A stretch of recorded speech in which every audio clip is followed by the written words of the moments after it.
The book had its beginnings in a walk that Sadhguru and I once took. We were walking around the ashram, I remember. I think it was sometime in 2006. And I mentioned to him that it was a pity that there wasn't any real chronicle of his life available. And it seems like such an extraordinary life. The big question before me constantly was, how do you archive a mystic? How do you document a yogi? I see myself really largely as a listener, and this seemed like a huge opportunity to listen to someone whom I find fascinating, and I think many others will as well. So I think a lot of the time subsequently was just spent on long conversations, and somewhere through those, the outline of a book began to emerge, and that's how the book took shape. It's the portrait of a man who's this flamboyant, exuberant, remarkably compassionate, but absolutely unpredictable figure whom we know as Sadhguru. And it's an attempt to offer some glimpse of the man with all the facets and paradoxes that make up the person.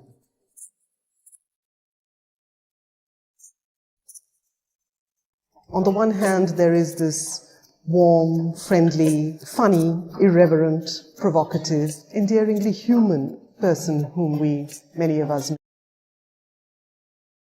On the other hand, there is this remote, inscrutable, enigmatic, larger-than-life, mystic, yogi, and guru.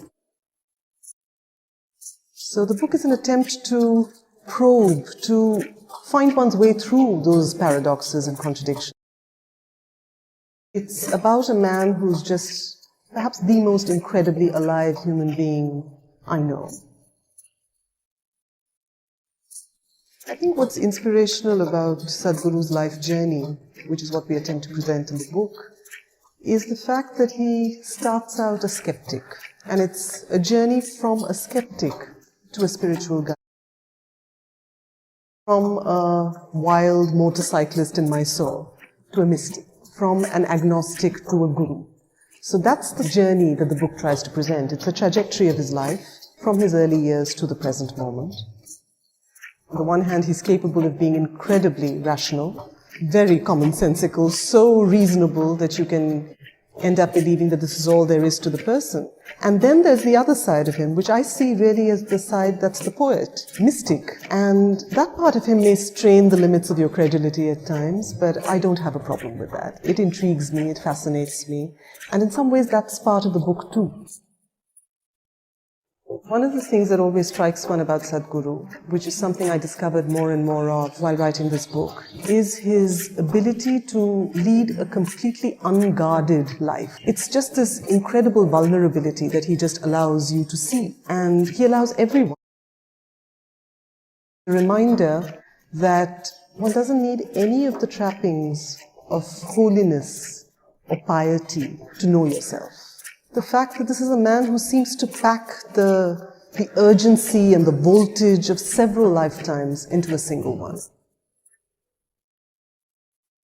You don't need any kind of religious or sectarian affiliation. You don't need any kind of scriptural knowledge to arrive at that moment of spirit.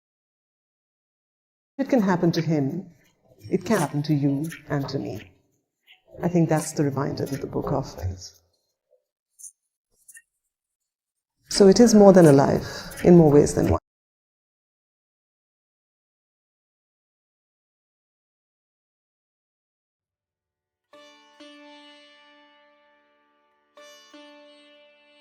Namaskaram Sadhguru. Je veux juste connaître la différence fondamentale entre la voix de Shiva et la voix de Bouddha. C'est très facile de parler de la voix de Bouddha, parce qu'elle est très logique. Elle est assez simple, à vrai dire. Et c'est un processus très long. En général, les méthodes que Gautama a données aux gens s'étalaient toujours sur quelques vies. Vous pouvez clairement voir ça de nos jours. Les bouddhistes en parlent toujours, en particulier les bouddhistes tibétains, qui sont les bouddhistes les plus connus dans le monde aujourd'hui. pour de quelconques raisons politiques.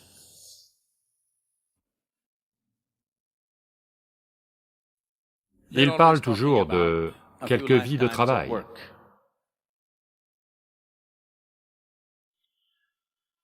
Donc, si vous avez ce genre de patience, que vous êtes prêt à travailler pendant quelques vies, les voies de Gautama sont très efficaces, très logiques, scientifiques. Un processus étape par étape que l'on peut suivre, parce que c'est une voie de conscience. L'important, lorsqu'on suit le chemin de la conscience, c'est que il y a des étapes sur le chemin qui vous disent que vous avez parcouru 1 kilomètre, 2 kilomètres, 10 kilomètres, cela vous indique où vous êtes. C'est l'aspect le plus important. C'est-à-dire que, même sans beaucoup de confiance ou de dévotion, vous pouvez quand même grandir, parce que vous avez une méthode à laquelle vous accrochez, vous continuez juste à la faire, à la faire, à la faire. Cela vous montre clairement que vous progressez. Mais avec Shiva, il n'y a pas de telle garantie. Et il ne fixe pas de jalon. Vous ne savez pas si vous avancez ou reculez. Mais vous allez quelque part, c'est tout ce que vous savez. C'est comme tomber dans un puits sans fond. Ça semble terrifiant. Je veux que vous compreniez cela. Un puits sans fond est l'endroit le plus sûr dans lequel tomber.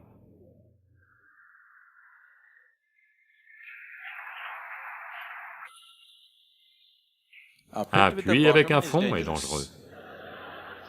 Un puits sans fond est absolument sans danger. Votre vie est finie. Si juste vous sautez dedans, c'est fini. Vous tombez simplement. Si vous avez déjà... Est-ce que quelqu'un a déjà sauté en parachute? Vous en avez fait? Donc, si vous êtes en chute libre, alors, si vous n'ouvrez pas votre parachute sur quelques milliers de mètres, vous ne savez pas si vous allez vers le haut ou vers le bas, rien. Vous avez juste l'impression de flotter et c'est merveilleux. Il n'y a que quand vous regardez en bas que la fichue planète arrive sur vous à très grande vitesse.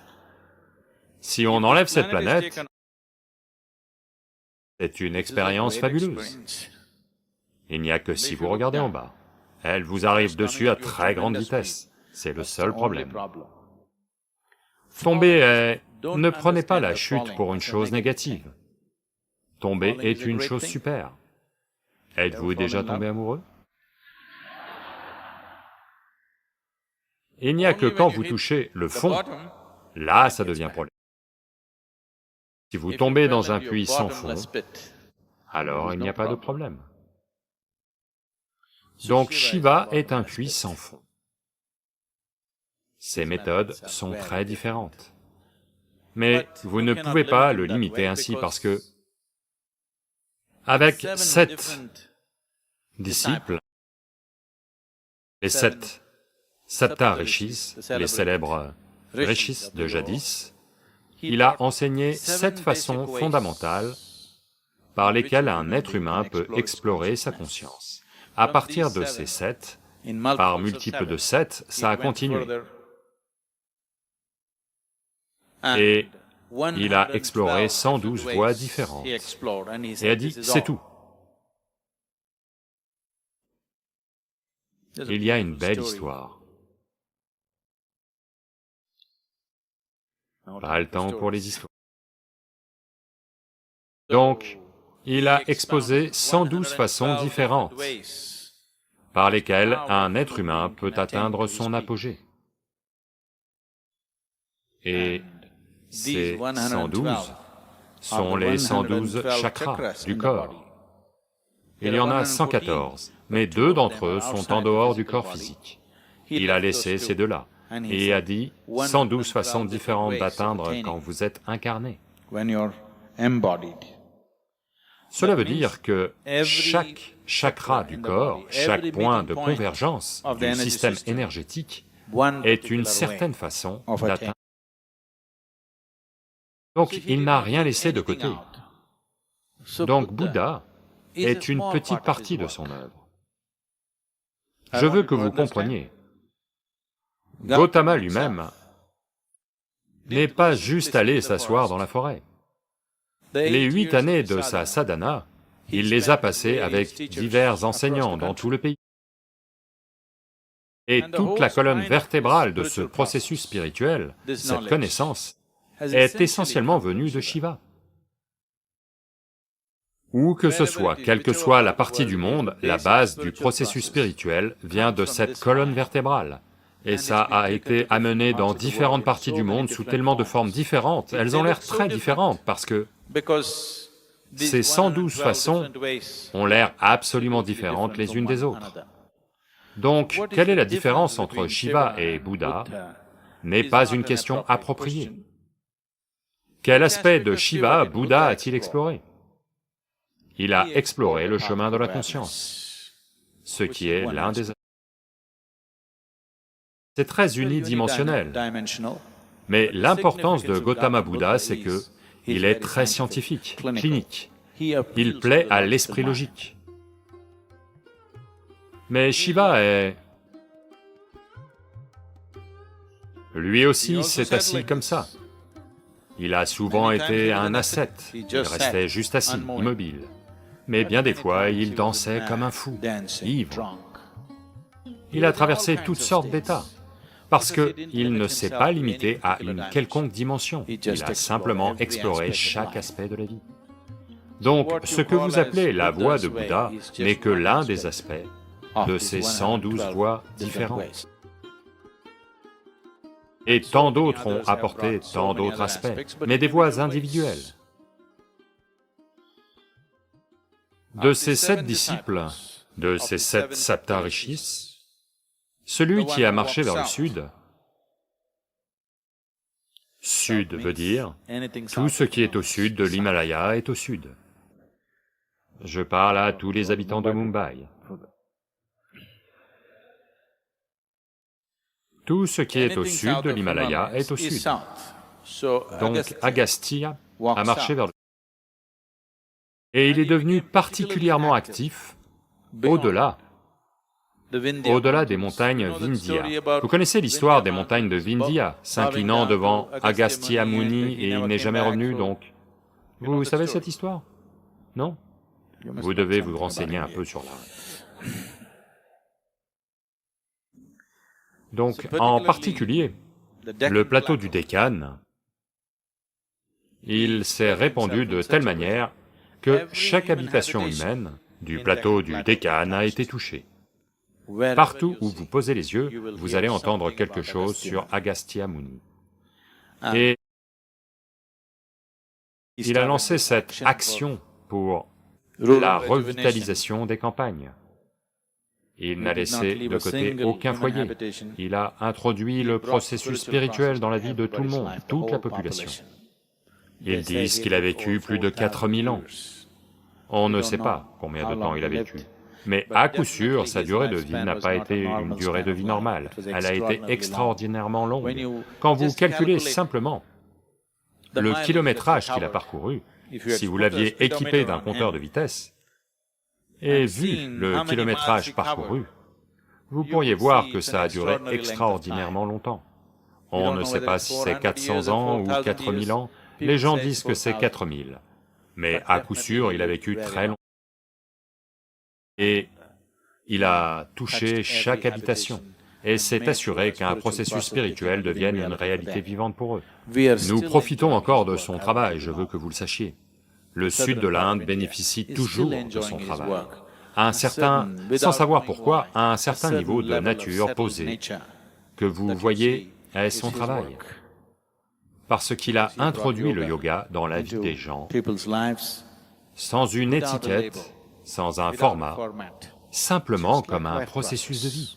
Comme vous vous réveillez le matin, vous brossez les dents, cuisinez, mangez, de tout cela il a fait un processus spirituel, et nous profitons encore des bienfaits de cela.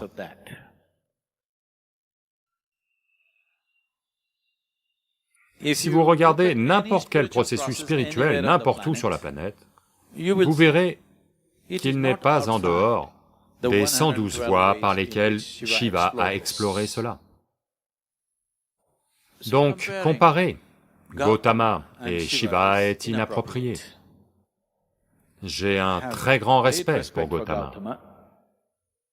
C'est un très grand être, aucun doute là-dessus, son travail est phénoménal, il a créé une immense vague spirituelle, qui est encore active 2500 ans plus tard. Mais ce n'est pas comparable. Ce n'est en aucune façon comparable. Tout ce qu'on peut dire, c'est que le travail de Shiva contient le travail de Gautama qui en est une petite partie. C'est moins de 1%, parce que sur les 112, Gautama en a exploré une. Et l'important, c'est qu'il l'a bien commercialisé, et il a encouragé des milliers de gens à s'engager sur la voie. C'est ça, sa réussite. Mais Shiva est un peu trop ivre pour faire du marketing. Vous devez faire du marketing pour lui. Il ne fera pas de marketing. Mais malgré cela, au bout, en général, ce qu'on croit, c'est que il a commencé son travail il y a environ 40 à 60 000 ans. Mais 60 000 ans ou 40 000 ans plus tard, il est toujours vivant, vous ne pouvez pas le tuer. Vous ne pouvez toujours pas le tuer, n'est-ce pas? Quand j'en aurai fini avec ma vie, je suis sûr qu'il sera un peu plus populaire qu'il ne l'est aujourd'hui.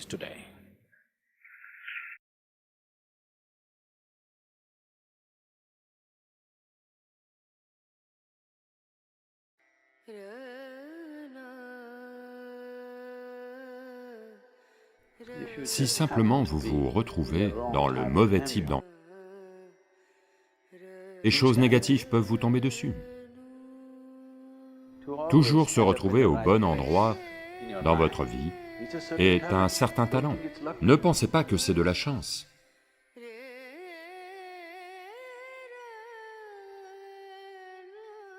Dans les traditions spirituelles,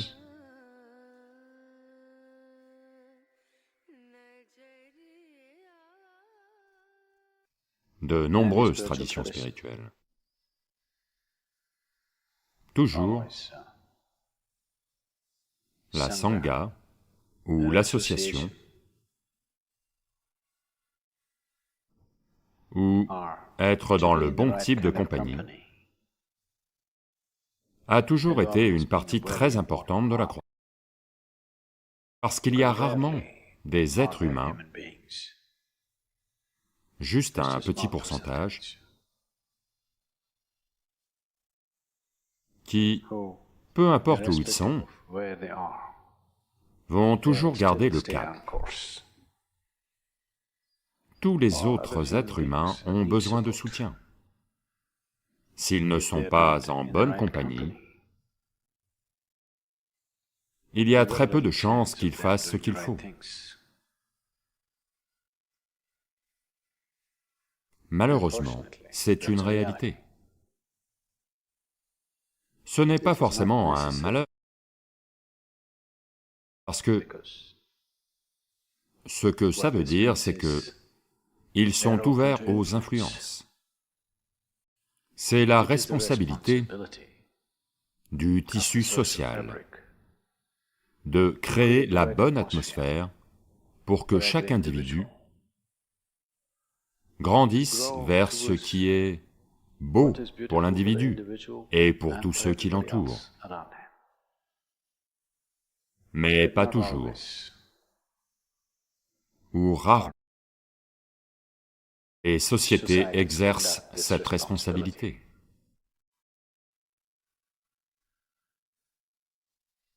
Comme il faut. Parce que les sociétés ne sont pas... Les sociétés ont la possibilité de traverser une métamorphose selon la nature de l'influence. Elle se développe dans cette direction.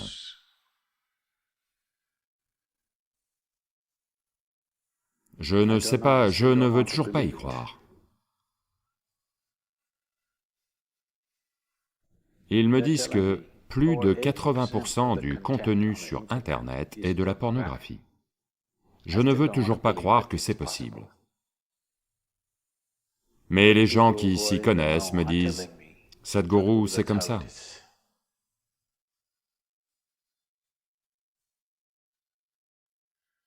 C'est un monde malade.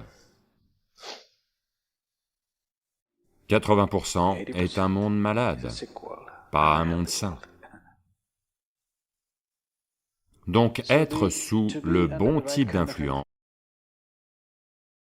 une influence qui vous nourrit et vous fait avancer vers votre vérité ultime, une influence qui vous donne le courage et la force nécessaires pour suivre la voie de l'intégrité. Parce qu'avec un faible sens de l'intégrité, personne ne sera jamais spirituel. Et cela doit être compris que pour que de mauvaises choses vous tombent dessus, elles n'ont pas nécessairement à être dirigées vers vous. Si simplement vous vous retrouvez dans le mauvais type d'ambiance, des choses négatives peuvent vous tomber dessus.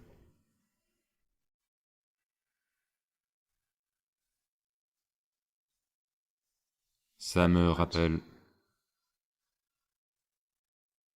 2 terroristes préparaient des enveloppes explosives, des bombes postales. Après en avoir fait un certain nombre, l'un demande à l'autre, « As-tu mis assez, crois-tu qu'on a mis assez de RDX dans les enveloppes ?» L'autre dit, « Pourquoi tu ne l'ouvres pas pour voir ?»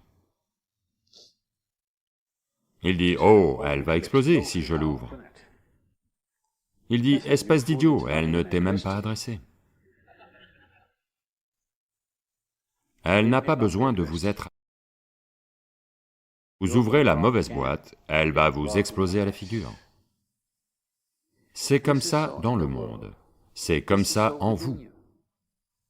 Il y a des tas de tiroirs dans votre tête.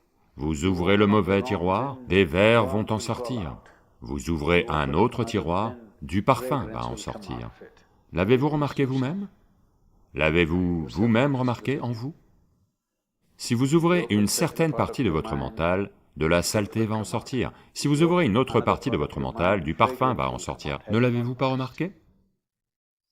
Être suffisamment conscient,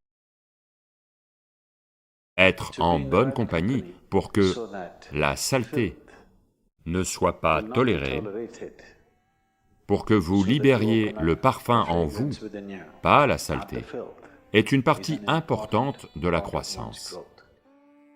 Parce que vous n'avez pas à aller chercher une gouttière pour la saleté. Il y en a assez dans votre tête, n'est-ce pas? C'est juste que il y a assez d'ordures dans chaque endroit. Il y a assez de déchets dans l'ashram aussi, tant de gens qui y vivent. Je suis sûr qu'il y a assez de saleté. Mais on s'assoit ici, avec une belle brise et... On ne va pas s'asseoir là-bas, où il y a de la saleté. La même chose est valable en vous. Dans la géographie de votre corps, il y a de la saleté et du parfum. Quel compartiment vous ouvrez pour vous-même et tous ceux qui vous entourent, c'est une grande question. Ça demande un certain niveau de conscience et une certaine compagnie. C'est pourquoi satsang, être en compagnie de la vérité.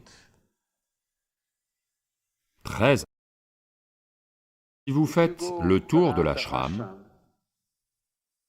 la géographie de l'ashram, il doit y avoir au moins 8 ou 10 réservoirs très sales.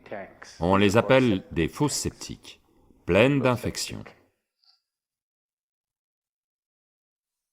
Si tous les jours vous allez vous y asseoir, bien sûr vous allez en conclure que le centre Isha Yoga est l'endroit le plus sale de la planète, si vous tombez dedans. Le Isha Yoga est l'expérience la plus horrible de votre vie. Et vous n'êtes pas censé tomber dans cette fosse, vous êtes censé tomber dans cette fosse. Mais vous vous êtes trompé de géographie. Parce que vous avez la mauvaise histoire. Votre karma est votre histoire, n'est-ce pas? Shankaran Pillai décide qu'il va devenir un voleur. Parce que aucune de ses entreprises ne fonctionne, personne ne lui donne de travail. Alors il décide qu'il va aller détrousser quelqu'un. Donc il se procure une arme artisanale. Car dans la nuit, il entre dans une supérette, pointe le pistolet sur l'employé qui est là, et dit « Donne-moi l'argent, ou tu appartiens à la géographie. » L'employé dit « Eh bien, vous voulez dire à l'histoire, n'est-ce pas? » Ferme-la, n'essaie pas de changer de sujet.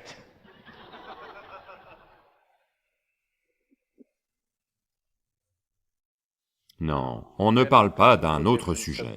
Il n'y a qu'un seul sujet, c'est vous. Mais vous pouvez tomber soit dans cette fosse-ci, soit dans celle-là. Ce sera votre expérience de la vie. Donc, pour tomber au bon endroit, c'est un certain talent. Vous devez grandir en lui, vous devez mûrir en lui. Vous savez toujours comment être au bon endroit. Quelque part, satsang signifie simplement cela, communion avec la vérité, ou que vous construisez une relation avec la vérité. Si vous êtes en compagnie de la vérité, votre intériorité est agréable. Si votre intériorité est agréable, naturellement des choses agréables viennent à vous. Et vous aurez aussi tendance à aller vers des choses agréables. Si vous rendez votre intériorité désagréable, vous allez attirer des choses désagréables. Et vous allez aussi vous diriger vers des choses désagréables. À l'ashram, quand vous êtes déprimé, où allez-vous vous asseoir? Mais n'allez pas nager dans la fosse septique parce que vous êtes de mauvaise humeur. Mais généralement, c'est ça la tendance. Quand vous êtes de mauvaise humeur, vous allez chercher 5 autres personnes qui sont de mauvaise humeur. Non, non, quand vous êtes de mauvaise humeur, vous devez chercher 5 personnes qui sont de bonne humeur, n'est-ce pas? Non, non, mais ce n'est pas comme ça. Quand vous êtes d'une humeur noire, vous allez chercher 5 autres personnes qui sont dans le même état d'esprit, n'est-ce pas? C'est exactement comme aller nager dans la fosse septique parce que vous êtes déprimé. Mauvaise façon de gérer la vie, c'est tout. Je ne dis pas que vous ne devriez pas le faire. C'est juste que, pas en votre faveur, c'est tout. C'est juste que vous êtes devenu tellement autosuffisant que vous n'avez plus besoin d'ennemis dans votre vie. C'est beaucoup d'autosuffisance. Donc, le processus spirituel est autre chose. Maintenir la propreté physiologique et la propreté psychologique est la première chose. Autrement, la spiritualité sera une bataille. Ce ne sera pas, vous savez, le parfum d'un jasmin sur une brise printanière, non. Ce sera une tâche rude, une bataille, tout le temps une bataille. Beaucoup de gens vivent leur vie, en particulier leur vie spirituelle, comme une bataille, parce qu'ils ne maintiennent pas une discipline fondamentale en ce qui concerne la géographie de leur corps et la géographie de leur espace psychologique. Si ces deux choses ne sont pas gérées, tout sera une bataille. Maintenant, il se trouve que vous vous dites spirituel, donc ça aussi ce sera une bataille. La vie ne peut être que comme ça. Donc satsang signifie se lier d'amitié avec la vérité. La vérité est votre ami, pas le mensonge. Vous partez de n'importe quel niveau de vérité que vous connaissez. Vous n'avez pas à partir de la vérité ultime, vous ne pouvez pas. Peu importe comment vous comprenez la vérité, vous commencez par ça. Pour vous, la vérité, c'est, disons, de dire la vérité, commencez par ça. Pour vous, la vérité, c'est d'être doux avec tout ce qui vous entoure. Commencez par ça, peu importe où vous commencez. Quelle que soit la façon dont vous comprenez la vérité, vous partez de là, et voyez comment faire un pas tous les jours.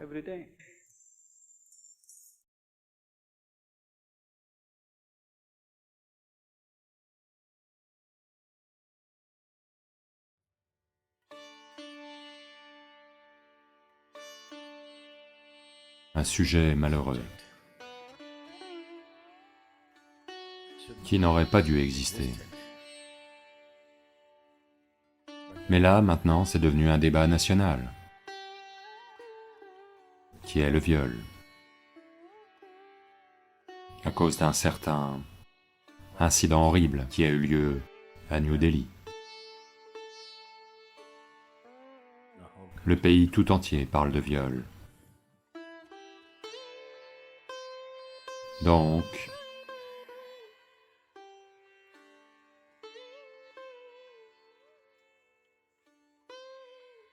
ceci doit être compris. Bien qu'il puisse y avoir un stimulus sexuel dans le viol, il ne s'agit pas seulement de sexualité. Il s'agit du pouvoir de posséder.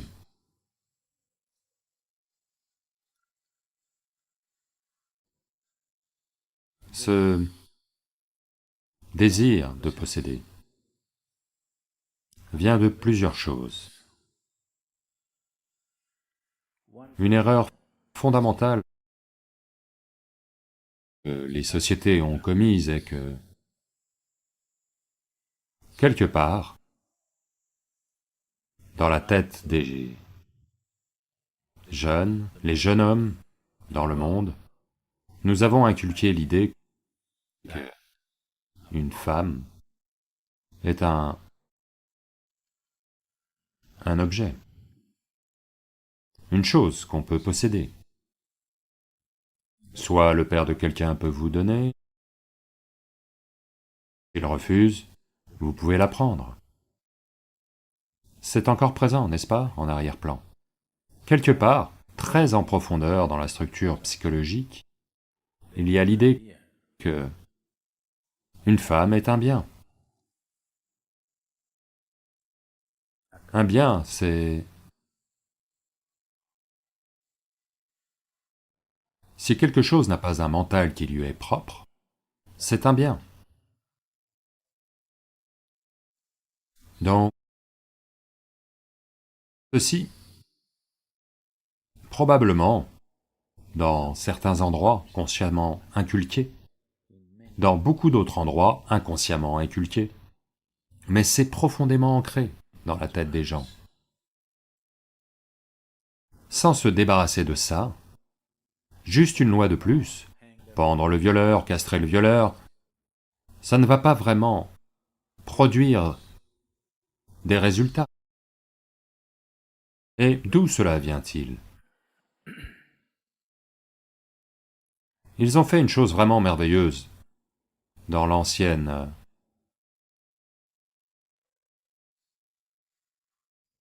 Bharat ou Inde. La loi hindoue proclamait qu'un homme ne peut pas aller au ciel sans sa femme. Vous devez comprendre l'importance de ceci. Je veux que vous compreniez l'importance de ceci. Il y a quelques milliers d'années, de bien des façons aujourd'hui, le jeu est devenu équitable pour l'homme et la femme. Pas du fait d'une grande évolution sociale, mais grâce à la technologie. Le développement technologique qui a rendu une femme capable de participer à de nombreuses activités mondiales. S'il n'y avait pas de technologie, si c'était une question de force physique qui vous amenait d'un endroit à un autre, alors, définitivement, une femme serait encore très confinée à la maison. Non pas qu'elle ne devrait pas être à la maison, je dis qu'être à la maison est une chose, être confiné à la maison est une chose. Être à la maison est agréable. Être confiné à la maison est une autre chose.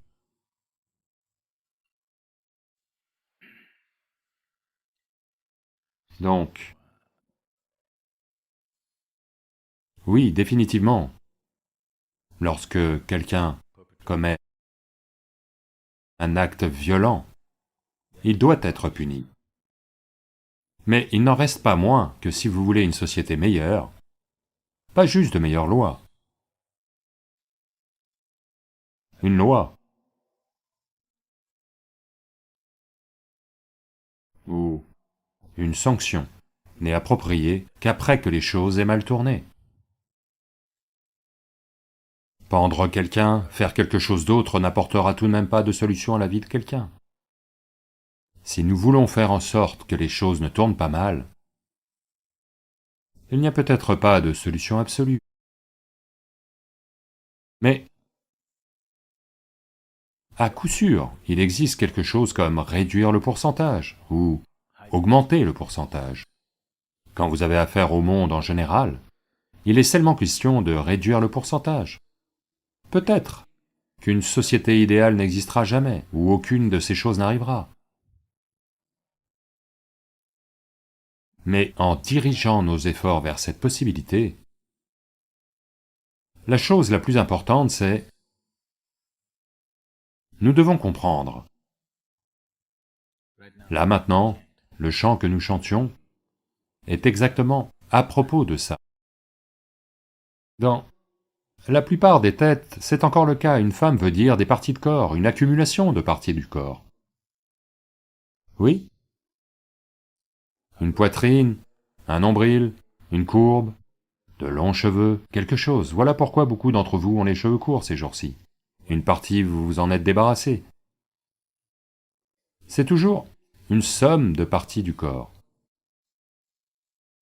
Pourquoi une femme est-elle une somme de parties du corps? Pour quelqu'un qui n'est pas une femme, c'est que, essentiellement, cela vient de... Ce n'est pas seulement chez l'homme, chez la femme aussi. Mais elle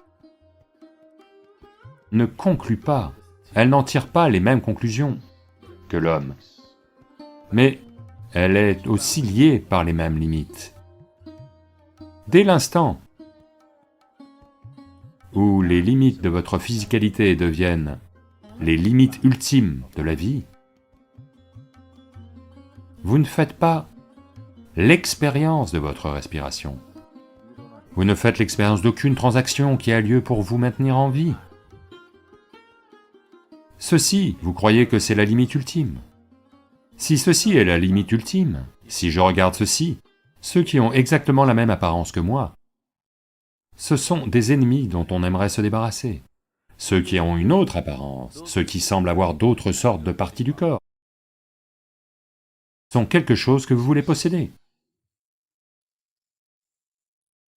Donc essentiellement, la racine du problème est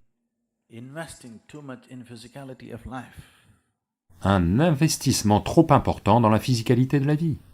Si les sociétés ou les êtres humains faisaient l'expérience de leur vie un peu au-delà de leurs limites physiques, ces choses diminueraient simplement juste comme ça.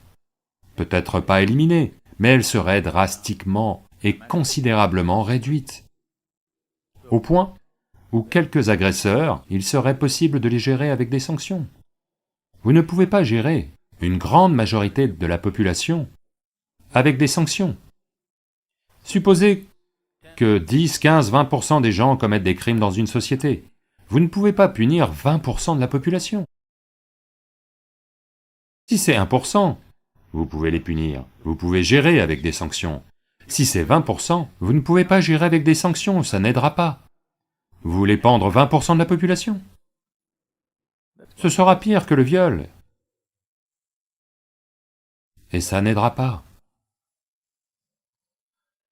Donc les sanctions, les gens pensent que c'est dissuasif. Jusqu'à un certain point peut-être. Pour la plupart des gens, ça ne l'est pas. Ils vont juste essayer de le faire plus prudemment. Oui. Ils vont essayer de prendre davantage de précautions. Peut-être. Parce qu'ils doivent prendre plus de précautions, ça diminue peut-être un peu. Mais tout de même, ce qui a lieu dans le mental de quelqu'un, et comment ça se traduit dans la vie, est la prochaine étape. Mais ça a lieu dans votre mental veut dire que, quand l'occasion se présente, ça va avoir lieu dans la réalité. Là maintenant, il semble qu'il y ait plus de 500 jeux vidéo sur le viol. Très populaires. Les jeux vidéo sont comme ça. Ce jeu vidéo très célèbre est comme ça. Une mère et ses 2 filles sont dans une gare. Et le jeu vidéo consiste à voir comment violer la mère. Si vous réussissez, vous gagnerez une des filles. C'est un jeu vidéo vendu dans le commerce, acheté par des millions de personnes. En secret, les gens jouent à ces jeux chez eux, ou au travail, ou où que ce soit sur leur ordinateur. Nous cultivons un monde malade. Et on s'attend à ce que ça n'arrive pas à la gare. Ça arrivera. Cette fois, c'est arrivé dans un bus. Et cette fois, c'est arrivé dans la capitale. Donc ça fait les gros titres. Le pays tout entier et les médias sont là-dessus. Très bien. Ceci avait besoin qu'on y prête attention. Mais si c'était arrivé ailleurs, dans une localité, un village, quelconque, dans une petite ville, ce serait juste une statistique de plus. Ou ça ne devient même pas une statistique parce que personne ne signale ces choses.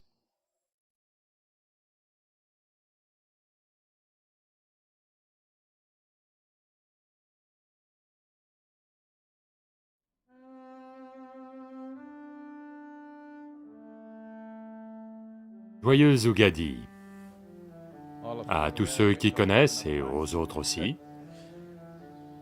C'est Chandramana Ugadi aujourd'hui, ce qui veut dire que selon le calendrier lunaire, c'est le jour de l'an. Les Télugus et les gens du Karnataka, j'espère que vous avez eu au moins vos fleurs de Nîmes et votre jaggery aujourd'hui. Eh bien, c'est une tradition pour démarrer le nouvel an, une tradition très sage, où l'on mélange des fleurs de Nîmes et du jaggery. Un peu plus de jaggery, pas en proportion égale. C'est censé être en proportion égale, mais petit à petit, les gens sont allés vers un peu plus de douceur. Ils ont choisi d'aller dans cette direction. Et ce matin, la première chose que vous auriez faite, c'est de manger ça. Mais vous mangez des boules de Nîmes tous les jours, donc ça n'a pas d'importance pour vous.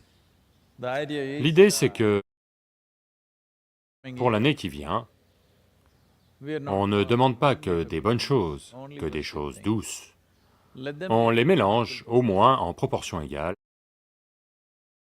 parce que ce que l'on considère amer n'est pas nécessairement mal, ni mauvais. Tout le monde sait aujourd'hui que le Nîmes n'est pas mauvais, c'est amer. La plupart des choses amères dans votre vie, ou que vous pensez être amères, c'est essentiellement parce qu'à chaque fois que la vie essaie de pousser vers une plus grande possibilité, vous résistez. Donc ça devient amer. Quelque chose de nouveau arrive, les gens souffrent. En ce moment, c'est le corona. Eh bien, c'est là mais ça nous a donné la possibilité de nous retirer et d'être avec nous-mêmes. On peut faire toute une dissertation sur... Ils n'entendent pas bien. Je crois que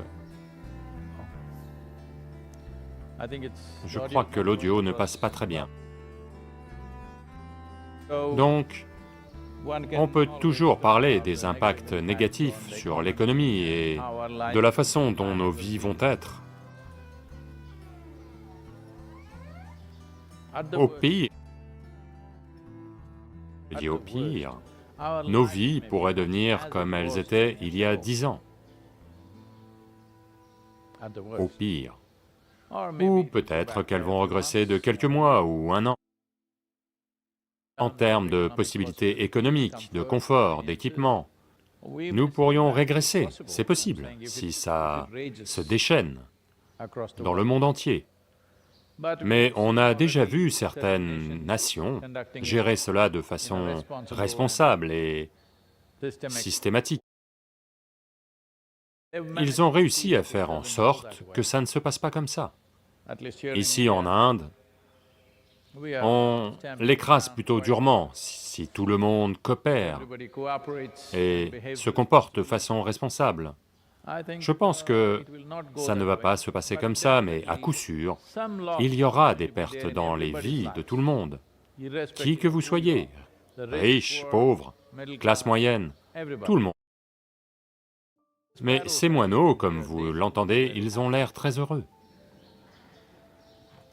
Je suis sûr que beaucoup d'autres créatures sont très heureuses. Les gens m'envoient des vidéos de dauphins qui sont arrivés sur la côte à Mumbai, de ceci, de cela. Eh bien, c'est très possible parce que l'empreinte humaine n'est pas forte pendant ces 3 semaines de confinement. Je suis sûr que les autres créatures vont profiter de la planète un peu plus, ce qui est bien aussi. Et peut-être que ces 3 semaines d'entraînement vont rendre les gens... Au début, ils trouvent ça difficile, mais peut-être qu'ils vont apprendre à prendre du recul et à profiter de leur vie, simplement en fermant les yeux. Beaucoup de bonnes choses sont possibles. Donc ce que je dis, c'est que vous ne considérez qu'une chose est amère que du fait de votre résistance. Autrement, l'amertume aussi est bonne. Donc la sagesse de cette tradition, c'est qu'un jour de Nouvel An, on ne mange pas que des sucreries. On mange de l'amer et du sucré en proportion égale, parce que l'on comprend que la vie est faite de nombreuses possibilités. Si vous n'acceptez pas ce que vous pensez être amer, alors vous allez exclure toutes les possibilités de la vie et ne rester qu'avec ce que vous connaissez.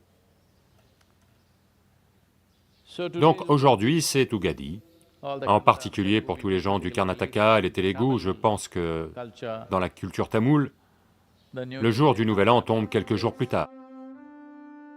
Ce jour du Nouvel An est en partie lié et tombe aux alentours de l'équinoxe de printemps.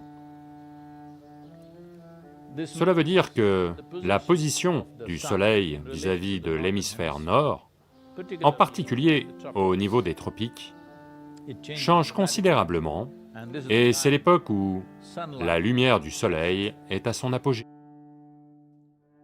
Lumière du Soleil à son apogée veut dire que la vie devrait être à son apogée.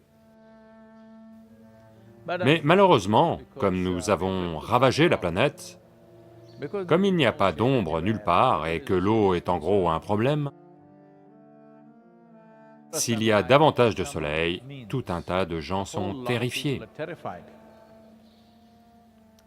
Ce n'est pas un hasard s'ils ont choisi le 22 mars pour la journée mondiale de l'eau. Ce que la plupart des gens cette année ont oublié parce que tout le monde est sur la journée mondiale du corona. Le 22 mars était la journée mondiale de l'eau, et le 23, la conférence sur les sols, l'eau et le changement climatique était censée se tenir ici. Elle est maintenant indéfiniment repoussée. Eh bien, après Ugadi, en général, il pleut, il va pleuvoir 1 ou 2 fois, il va y avoir 1 ou 2 averses dans les prochains jours. Mais c'est aussi le début de la crise de l'eau. parce qu'il commence à faire plus chaud, et les besoins en eau augmentent, mais la disponibilité de l'eau diminue. Eh bien, avec ce corona, la crise de l'eau peut être assez dramatique. Elle pourrait forcer les gens à sortir de leur maison et à faire des choses désespérées. Il n'y a plus d'eau dans le robinet, ce qui peut avoir lieu dans beaucoup d'endroits en Inde du Sud. Eh bien, ils vont sortir et personne ne peut les en empêcher. Vous ne pouvez pas les forcer à rester à l'intérieur quand il n'y a pas d'eau. Il y a des chances que cela arrive. Il y a des plans d'urgence qui sont en cours d'élaboration, je crois. Mais dans quelle mesure on peut arriver à fournir une population aussi importante? La question se pose toujours. Donc quoi qu'il en soit, c'est le début de l'année, selon le calendrier lunaire. Cette année, je crois que habituellement, pour Ugadi, les gens se rendent visite et c'est une grande fête en Inde du Sud. C'est l'un des festivals les plus importants. Je crois que les temples sont tous fermés, les communautés ne peuvent pas se retrouver, les familles ne peuvent pas se retrouver. En ce moment, les gens restent en retrait. Et peut-être qu'ils n'ont même pas eu de fleurs de Nîmes, du jaggery, je suis sûr qu'ils en avaient chez eux. Mais peut-être qu'ils n'ont pas pu se procurer de fleurs de Nîmes. Je comprends leur détresse, mais le symbole le plus important lorsqu'on consomme des fleurs de Nîmes, le premier de l'an, c'est que l'on va être capable de gérer tout ce qui se présente à nous. Nous rendre de telle manière que nous ne sommes pas victimes de ce qui se présente à nous. Quoi qu'il se présente, nous allons en tirer le maximum. C'est ça le truc, avec la vie. Donc en ce moment, c'est un virus, demain ça peut être un dinosaure, qui sait? Quoi qu'il arrive, comment en tirer le maximum, parce que un an qui passe, ou un nouvel an, veut dire que le temps file. Le temps file veut dire que notre vie touche à sa fin. C'est ce que ça veut dire. La plupart des gens fêtent leur nouvel an et leur anniversaire sans comprendre, sans être conscients qu'en réalité, ce sont des repères pour vous faire comprendre que votre vie touche à sa fin. Vous devez vous mettre un peu plus dans l'urgence en ce qui concerne ce que c'est que vous voulez faire avec cette vie. Tout le monde doit se mettre un peu plus dans l'urgence. Aujourd'hui, c'est le nouvel an. Qu'est-ce que ça veut dire? Qu'une année a passé. Aujourd'hui, c'est votre anniversaire. Qu'est-ce que ça veut dire? Qu'une année a passé. Ça veut dire que vous devez vous mettre un peu plus dans l'urgence, c'est un rappel. Et maintenant, étant seul, étant avec vous-même, vous savez, quand on fait les programmes de Samyama et les programmes intensifs, on vous demande d'être en silence, d'être seul avec vous-même. Le gouvernement indien le fait pour vous. Nous sommes une nation très spirituelle. Eh bien, ça a lieu dans le monde entier. La plupart des nations sont en confinement pour 7 jours, 15 jours, 21 jours, peu importe. Je pense qu'il n'arrive que par étapes. Le confinement va probablement durer bien plus longtemps. Il y a aussi un espoir et une croyance, on n'en est pas sûr. Mais la plupart des gens espèrent, et c'est possible, que la capacité du virus à se transmettre pourrait diminuer avec l'augmentation des températures, avec l'évolution de la position du Soleil par rapport à la planète. Sa capacité à se transmettre pourrait diminuer. Par-dessus tout, avec une énergie solaire renforcée, nos corps vont fonctionner avec un peu plus de zeste, donc nos systèmes immunitaires fonctionnent à coup sûr mieux. Donc, on pourrait traverser cet épisode de corona de façon bien plus douce que ce que certaines nations connaissent malheureusement. Vous savez, les gens m'envoient toutes sortes de messages. Quelqu'un que l'on connaît très bien, une famille de bénévoles de New York, ils ont raconté que ces 10 derniers jours, quelqu'un au bureau a été testé positif. Mais maintenant, tous les 4, toute la famille, 2 sont des jeunes garçons, peut-être de 16 et 13 ans ou quelque chose comme ça. Tous les 4 sont passés par tous les symptômes, de façon légère, ont eu des difficultés respiratoires, mais ils ne sont pas allés à l'hôpital, ils ont pris soin d'eux-mêmes à la maison. Maintenant, 10 jours plus tard, c'est le 11e ou 12e jour, ils disent qu'ils se sentent bien et qu'ils vont bien. Ils n'ont plus de fièvre, ils n'ont plus de difficultés respiratoires, ils ont une petite toux, mais ils s'en remettent d'eux-mêmes. Donc, c'est ce qui pourrait se passer. Nous sommes définitivement sous l'influence du soleil.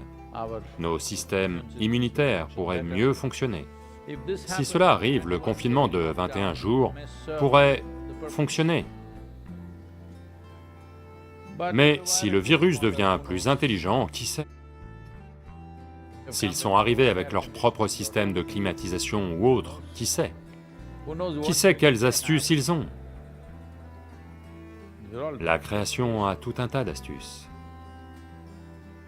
S'ils parviennent à continuer pareil, alors 21 jours ne seront peut-être pas suffisants. Il faudra peut-être les prolonger davantage. Donc c'est un été spirituel, c'est tout ce que je dis. Une longue retraite, où que vous soyez. Donc dans ce contexte, je pensais que la semaine prochaine, pour les méditants, ceux qui ont fait ingénierie intérieure et qui au moins pratiquent Shambhavi Mahamudra, si vous pratiquez au moins ça, alors on envisage d'organiser un événement du type Lap of the Master en ligne, peut-être une demi-journée.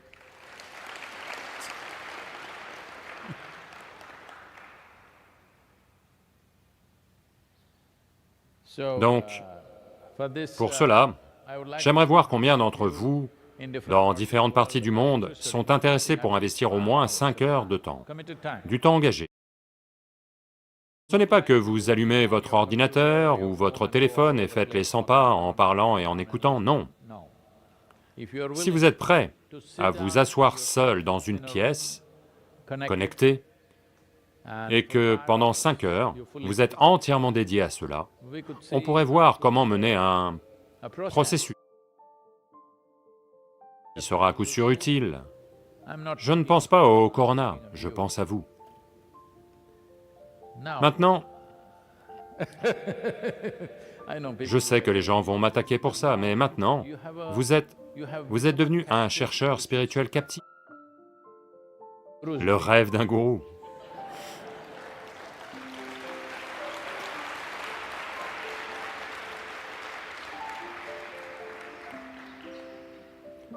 Donc, rester en bonne santé et en sécurité est très important. Mais faisons un usage de cette période, du mieux possible.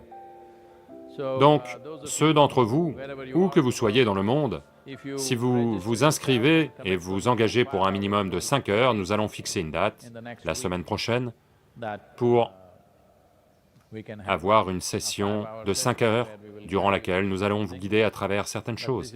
Mais c'est seulement pour ceux d'entre vous qui ont déjà au moins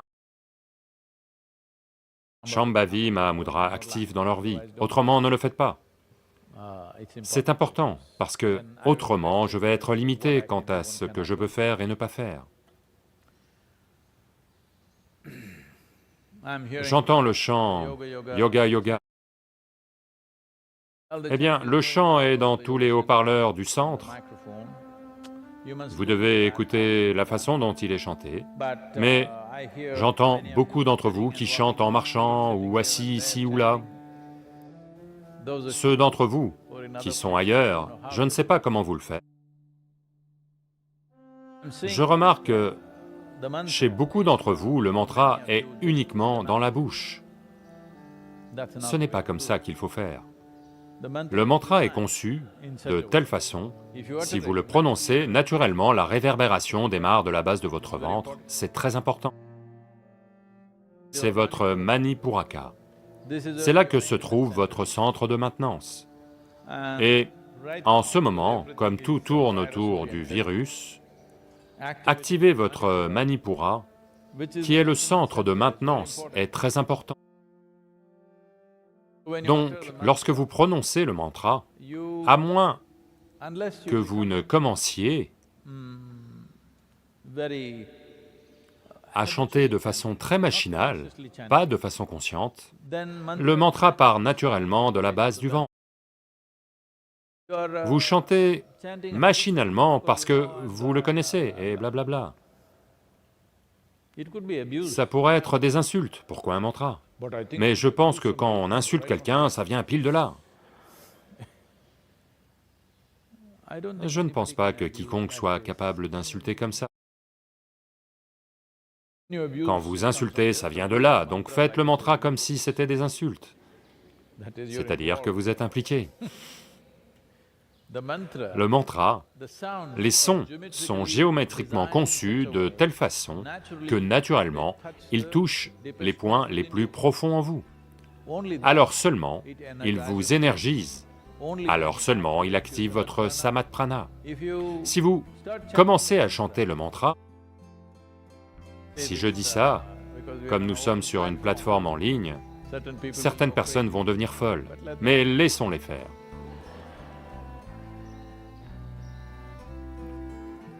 Vous verrez que vous allez commencer à transpirer à certains endroits du corps. J'insiste là-dessus. Vous allez commencer à transpirer à certains endroits du corps. Eh bien, c'est l'été, peut-être que vous transpirez en permanence, c'est autre chose.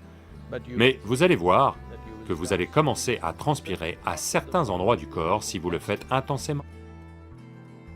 Et il est important que vous le remarquiez. Je n'ai pas besoin de vous dire où vous allez transpirer, mais vous allez remarquer que certaines parties du corps vont transpirer davantage que le reste du corps, qui transpire peut-être à cause de la température atmosphérique. Quoi qu'il en soit, si vous chantez pour 10 à 15 minutes, vous devez... Vos vêtements au moins doivent être humides, dans une certaine mesure, avec ce temps. Autrement, vous devez transpirer un peu. S'il fait froid, il doit y avoir un peu de transpiration quelque part dans votre système. Cela va se produire de façon naturelle. Donc s'il vous plaît, soyez-en conscient lorsque vous chantez le mantra. Nous allons le faire maintenant. Et lorsque vous le faites, comme je viens juste de vous rappeler que, vous savez, une année de plus est passée et que la vie raccourcit, vous n'avez pas à vous presser, parce que je vois des gens qui essaient d'être de plus en plus rapides. C'est l'idée. C'est l'enseignement du virus. Ralentissez. Une machine qui tourne lentement, mais fonctionne de façon optimale, est une bonne machine. Une machine qui est hyperactive va s'épuiser. Elle tourne tranquillement, et pourtant, en bas régime, elle fonctionne de façon optimale. C'est ce qu'il faut. Donc, ne vous emballez pas avec le mantra. Il y a un rythme que nous avons fixé, suivez-le simplement. Où que vous soyez, si vous pouvez vous asseoir, avec Yoga Mudra, les yeux fermés, le visage légèrement tourné vers le haut.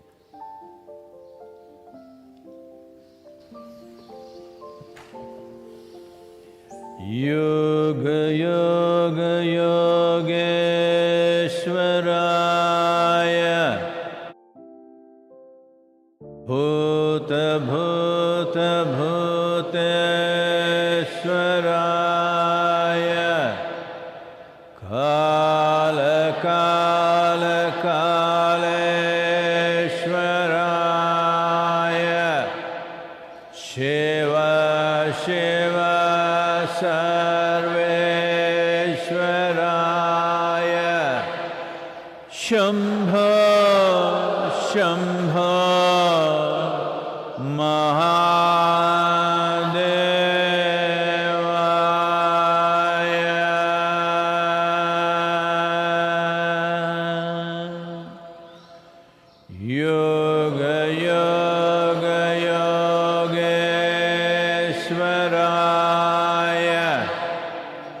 भूत भूत भूतेश्वराय काल काल कालेश्वराय शिव शिव सर्वेश्वराय शम्भो शम्भो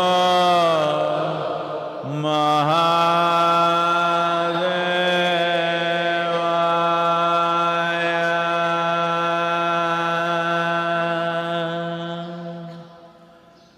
योग योग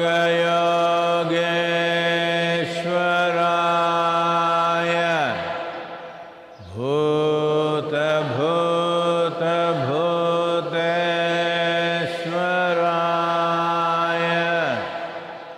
काल काल कालेश्वराय शिव शिव सर्वेश्वराय शम्भो शम्भो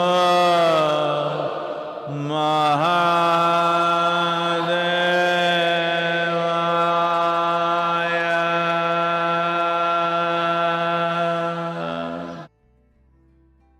योग योग योगेश्वराय भूत भूत भूतेश्वराय काल काल कालेश्वराय शिव शिव सर्वेश्वराय शम्भो शम्भो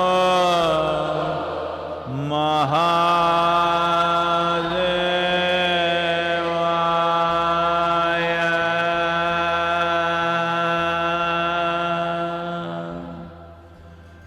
योग योग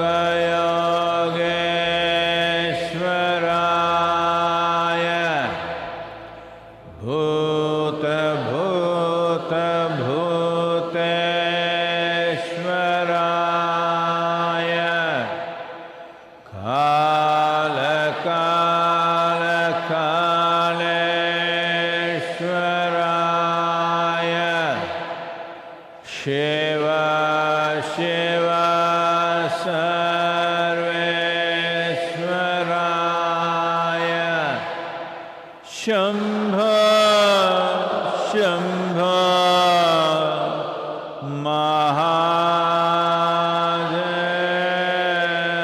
महादेवाय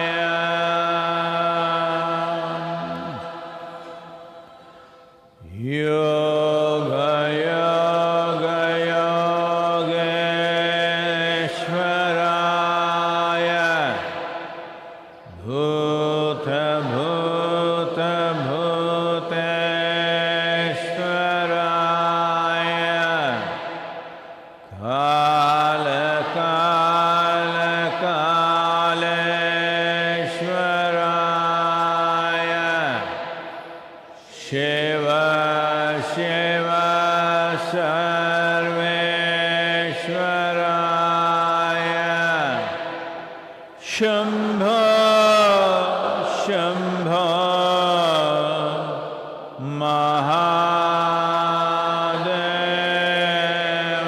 महादेवाय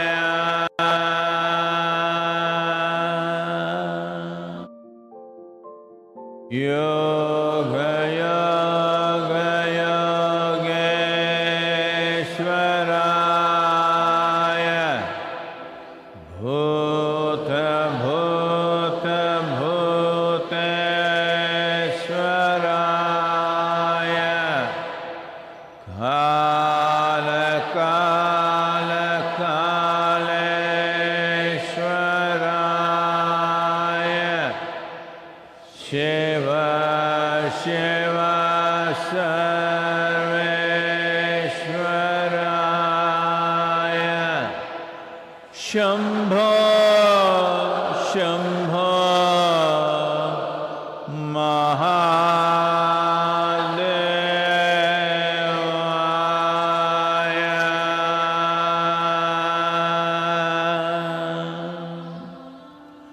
Yoga Yoga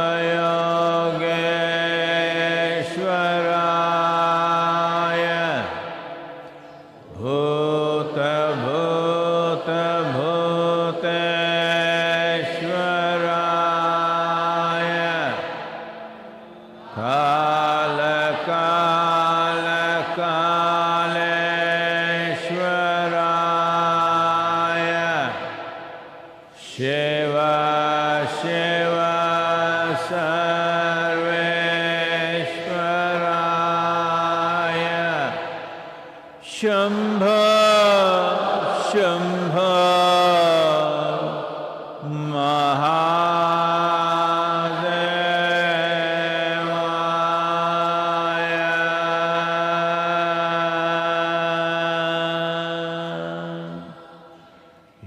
Yoga Yoga Yogeshwaraya Bhuta Bhuta Bhuteshwaraya Kala Kala Kaleshwaraya Shiva Shiva Sarveshwaraya Shambho Shambho Mahadevaya.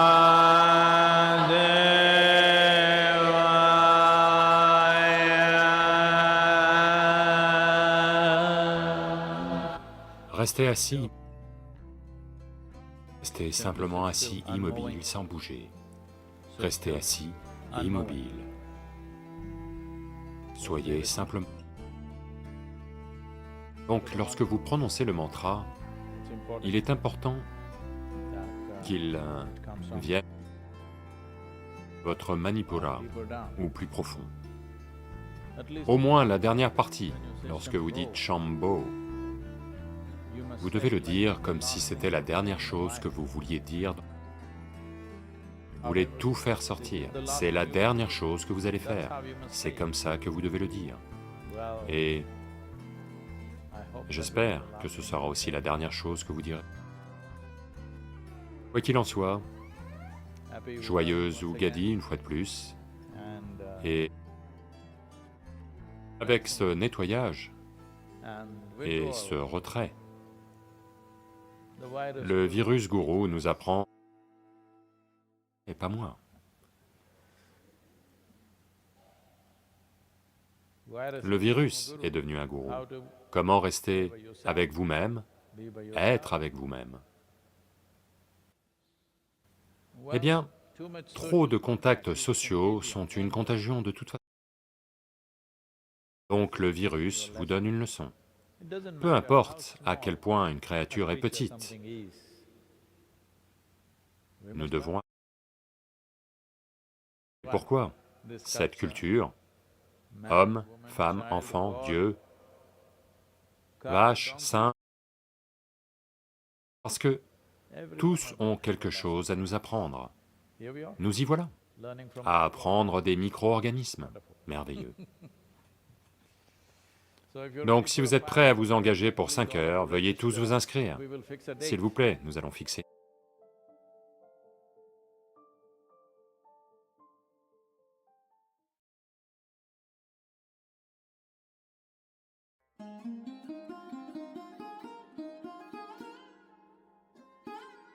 Y a-t-il une voie aghori? C'est sûr que oui.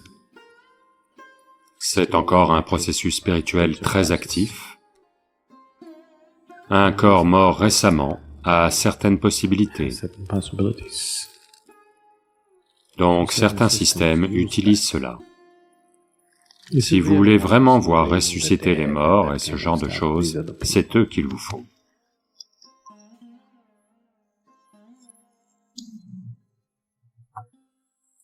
Agori veut dire, Gora veut dire terrible. Agori veut dire ce qui est au-delà du terrible. Donc, y a-t-il une voie Agori? À coup sûr, oui. C'est encore un processus spirituel très actif.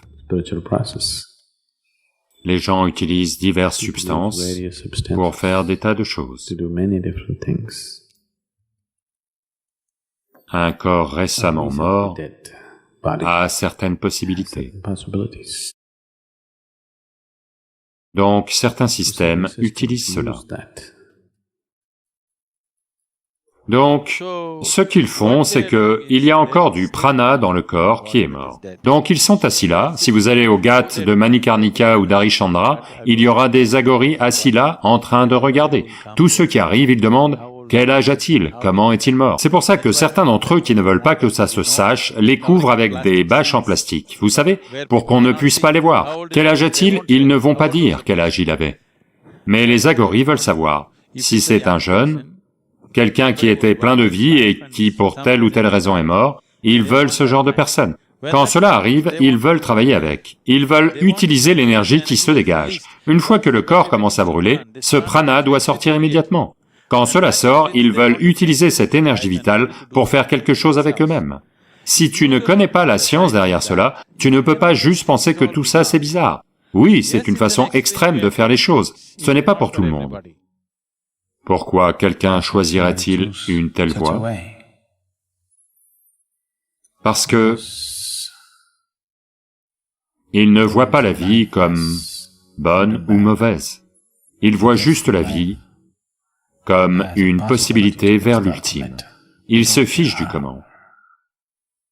Il se fiche du comment ils y arrivent. L'agora n'a jamais été une voie socialement acceptable parce que les choses qu'ils font dépassent totalement tout ce que vous pourriez imaginer. Donc, ils font diverses choses. C'est le genre de personnes qui... Si vous voulez vraiment voir ressusciter les morts et ce genre de choses, c'est eux qu'il vous faut. C'est une très, je dirais, une technologie très rudimentaire. Si vous voulez regarder tous les systèmes de spiritualité comme des technologies, c'est une technologie très rudimentaire. Mais quand même une technologie. Elle marche, mais très rudimentaire. Voyez maintenant, tu veux trouver de l'eau.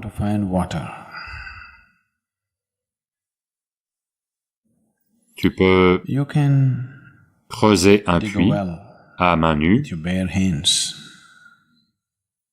ou tu peux utiliser une barre à mine et une pelle et creuser. Ou tu peux utiliser d'autres types de vrilles plus sophistiquées ou autres et creuser. Ou tu peux utiliser une machine de forage pour creuser. Aujourd'hui, à vrai dire, tu peux le faire au laser, c'est cher donc personne ne le fait. Autrement, avec un laser, tu pourrais creuser un puits. Même puits, même eau. Mais la façon de s'y prendre est différente. Donc si tu le fais à main nue, le temps d'arriver à l'eau, tu n'auras plus d'ongles ni de peau sur les mains.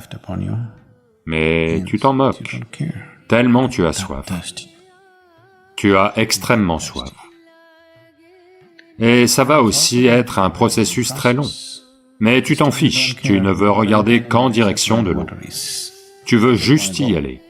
Si tu es dans ce genre de choses, oui.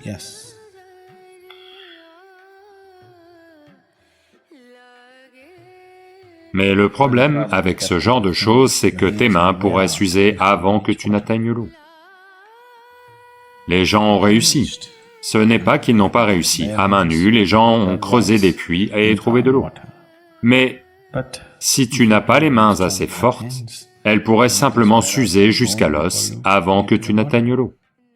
Et une fois que ta peau aura pelé, tu n'auras peut-être plus la force de creuser.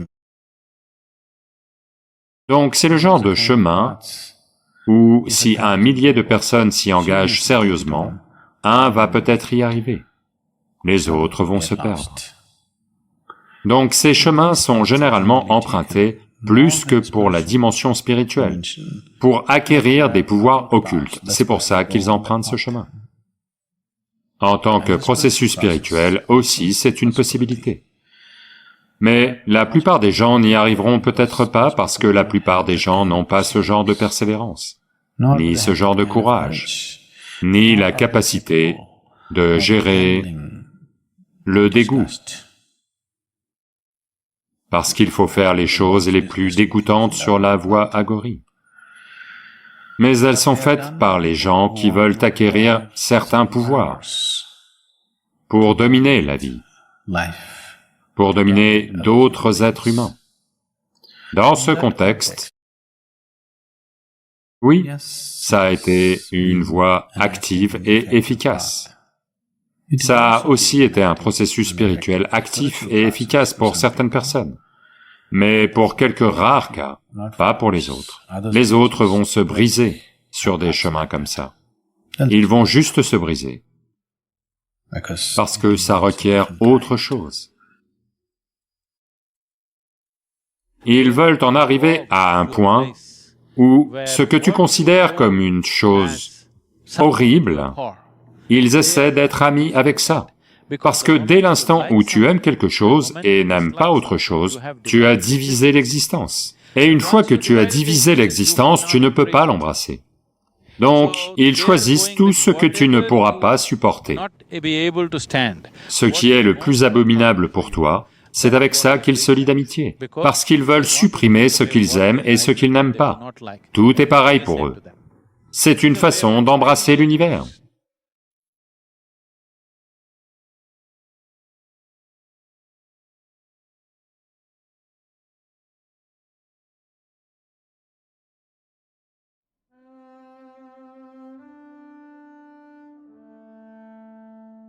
Il y a de nombreux aspects à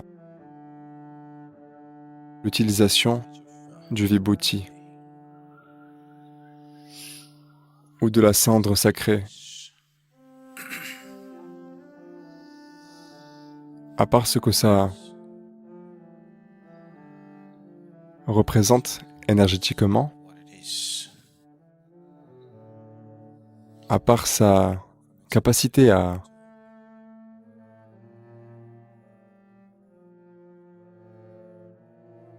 faire des choses pour diriger et contrôler le corps énergétique selon la façon dont elle est préparée et utilisée. Et à part le fait que ce soit un très bon moyen de transférer l'énergie ou de transmettre l'énergie, l'importance symbolique du vibhuti ou du basma est de montrer la nature mortelle de la vie. Celui qui pratique une sadhana utilise la cendre qui provient des lieux de crémation.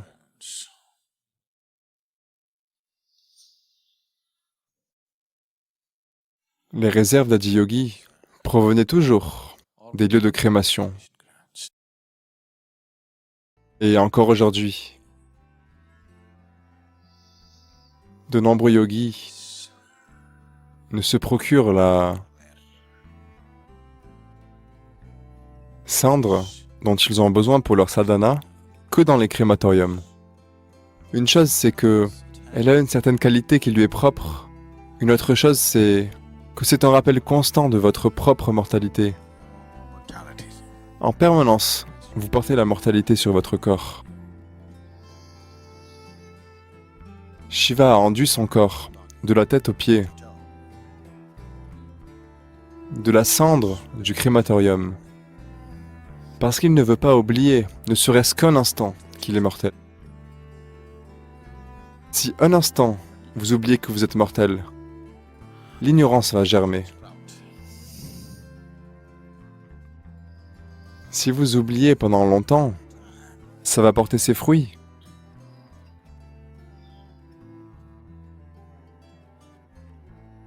Si vous commencez à penser que vous êtes immortel, vous allez porter la couronne de l'ignorance. Ignorer la mortalité, c'est de l'ignorance.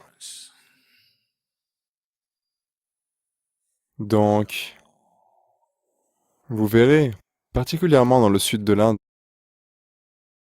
les gens ont leur front plâtré. Ils portent leur mortalité comme un badge, un rappel constant que je ne suis pas ici pour de bon, un rappel constant que je ne suis qu'un résident temporaire de cet endroit. Parce que celui qui se rappelle constamment sa mortalité a au moins créé un terrain fertile pour son savoir.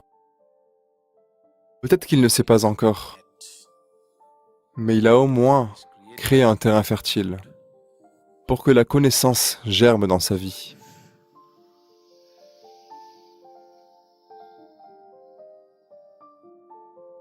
Juste rendre la terre à la terre.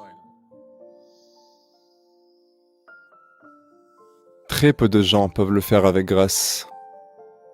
Parce que ces milliards de gens, parmi ces milliards de gens sur la planète, parmi les milliards et milliards qui sont passés, par cette planète, très peu, extrêmement peu,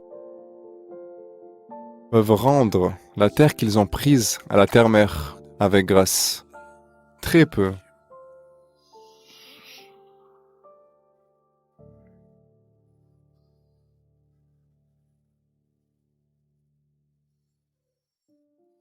On espère que vous portez ce que vous avez pris à la terre-mère. Vous devez aussi le porter avec grâce, c'est très important. Vous le portez avec grâce. Quand il est temps de le rendre, vous le remettez avec grâce. Juste une pelletée de terre. Rien de plus. Si vous avez d'autres idées sur vous-même,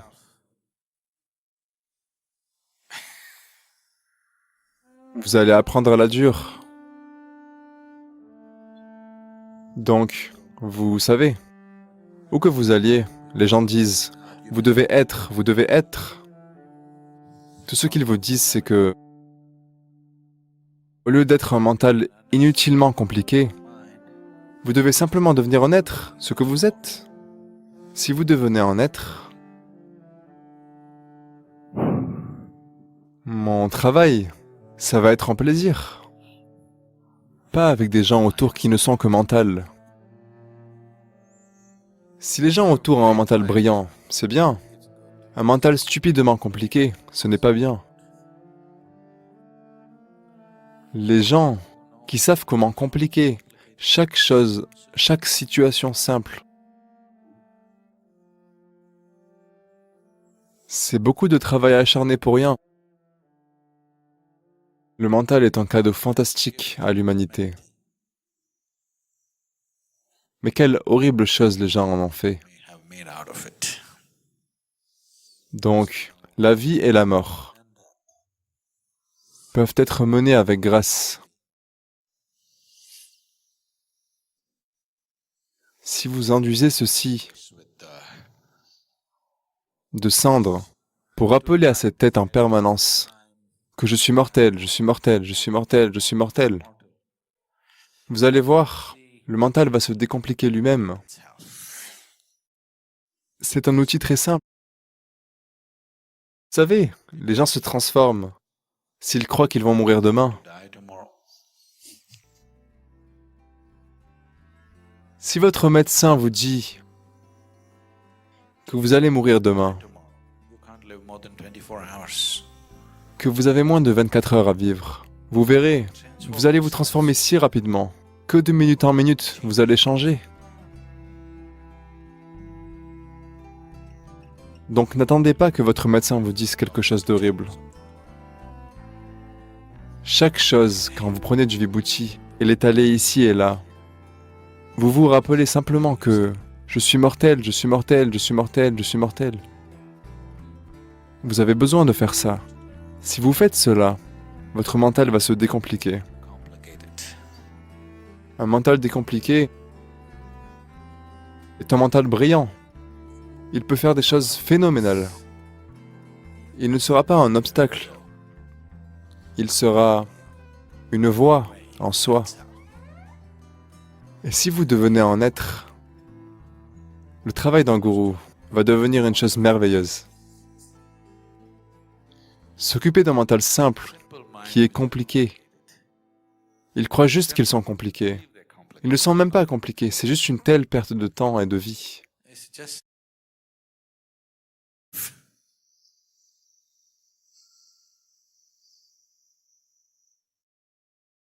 S'il vous plaît, ne vous attendez pas à ce que des gens meurent tous les jours. Vous devez vous le rappeler.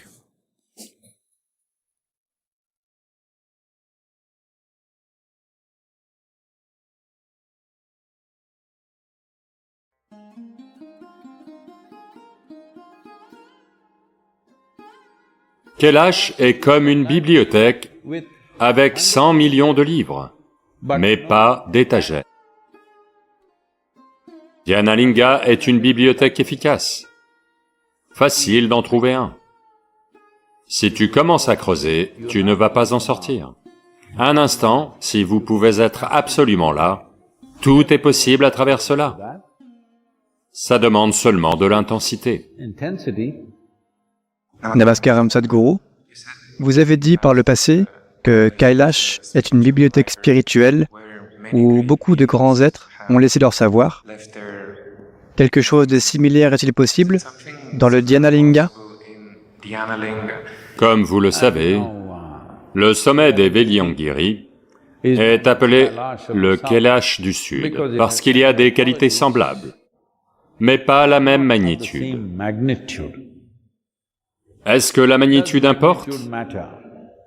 Elle importe en tant qu'impression, mais pas pour savoir, à vrai dire. Parce que, supposez que vous allez à la bibliothèque de votre école, ou disons de votre université, qui a peut-être un demi-million de livres. Vous allez à une autre bibliothèque publique qui a 10 millions de livres. Que vous alliez à une bibliothèque d'un demi-million ou de 10 millions, vous n'allez probablement lire que 10, 50, au maximum 100 livres. Vous n'allez pas lire un demi-million de livres ou 10 millions de livres. Donc, c'est seulement la qualité de la sélection. Et si vous allez dans une bibliothèque avec 10 millions de livres, à moins qu'il y ait un très bon bibliothécaire, tu ne peux rien trouver de ce que tu veux facilement. Oui, tu ne peux pas, à moins que ce soit bien catalogué. Ce n'est pas catalogué comme ça, vous savez, c'est comme des cheveux emmêlés. C'est comme ça que c'est décrit et c'est comme ça que c'est.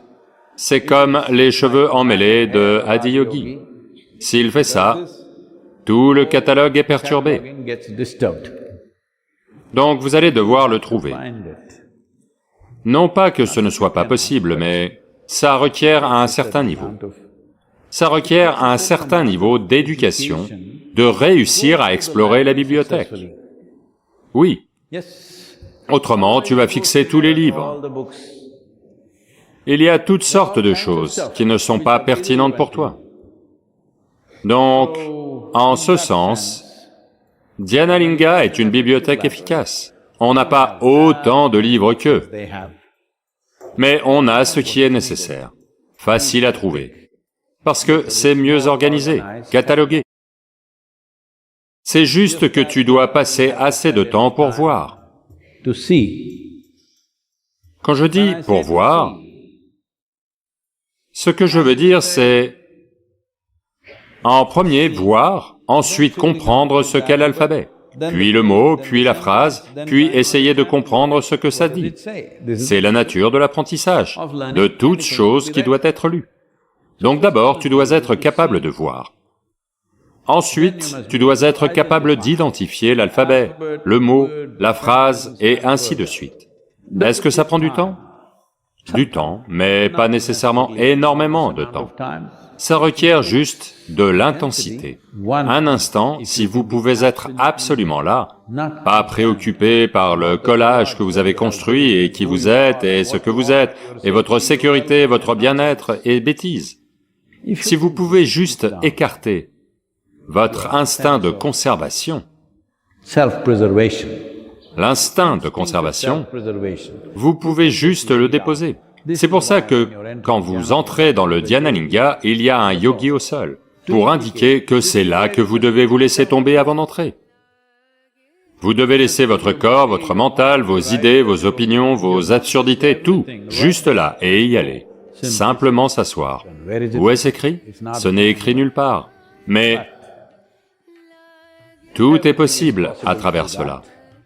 En termes de volume, de magnitude, ce n'est pas Kailash, parce que Kailash est une pile de choses. Kailash est comme une bibliothèque avec 100 millions de livres, mais pas d'étagères, juste un seul tas. Vous allez devoir vous y enfoncer. C'est un immense processus. Même de grands sages, comme Rishabh Maharishi, ils sont allés et se sont perdus. Il n'est jamais revenu. Parce que si tu vois 100 millions ou 1 milliard de livres dans un gros tas, le livre que tu veux trouver, si tu commences à creuser, tu ne vas pas en sortir. C'est ce qui s'est passé. Pas qu'à lui, c'est arrivé à beaucoup d'autres sages et saints. Je pensais aller camper là pendant 3 mois avec quelques personnes et tenter d'explorer. Puis, en y regardant de plus près, j'ai su que si j'y allais, c'est la fin. Donc, je suis bien ici. Donc, Dhyanalinga est définitivement ce genre de possibilité, mais plus succincte, au point de... assez pour, je dirais, tout être humain, à moins qu'Adiyogi lui-même arrive, alors il va dire, « Ah, vous avez créé un beau jouet !» Qui que ce soit d'autre le verra comme le sommet le plus élevé. Qui que ce soit d'autre, seul lui peut le regarder de haut. Mais ça va.